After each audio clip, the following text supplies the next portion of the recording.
श्री स्वामी समर्थ. आज मी चालले सुवासिनी जेवायला. तर आम्हाला 2चा टायमिंग दिला होता. तर 4 वाजले. तर स्वयंपाकाला थोडा उशीरच होतो. पुरणाचा स्वयंपाक असतो आणि सध्या अधिक मास पण चालू आहे. तर अधिक मासात पण खूप लोकं करतात. तर पाय धुवायच्या वेळेलाच गाय आली. तर पहिले गाईचे पाय धुतले आणि गाईचं येणं खूप शुभ मानलं जातं. तर तिला धोंडे दिले. पहिले गाईचे पाय पण धुणं झाले आणि नैवेद्य पण पहिले गाईचाच गेला. तर गाईमध्ये 33 कोटी देव असते असे म्हणतात. तर बरोबरच आहे ते आणि वेळेवर गाय आली ते पण खूप सगळ्यांना चांगलं वाटलं. तर या ताईने सगळ्यांचे पाय वगैरे धुतले. सगळ्यांना मान-सन्मान दिला. खूप चांगलं वाटलं आणि नंतर जेवायला बसलो.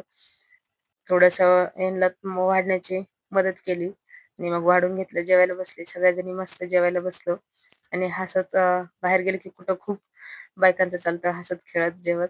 तर मला कसा वेळ गेला तर कळालंच नाही. इथेच 1-2 घंटे गेले आमचे. तर असा झाला आमचा सुवासिनीचा जेवणाचा कार्यक्रम. मनोभावे सेवा केलेली ही देवाला अर्पण असते आणि बरोबर देव संकेत देतात. तर गाईचंच उदाहरण पहा तुम्ही. आईनं पाय धुवायच्या वेळेला आली आणि पाय पण धुतले आणि नैवेद्य पण पहिला गेला सुवासिनीच्या पहिले आणि गाईमध्ये 33 कोटी देव असतात. तर सगळ्या देवांना नैवेद्य पण अर्पण झाला. तर त्या ताईनं पण खूप स्वामी सेवा करतात. आम्ही सोबतच आरतीला जात होतो ना, तर खूप करायच्या. तर त्यांना त्यांचंच फळ मिळालं. सेवा केलेली कधी ना कधी उपयोगी नक्कीच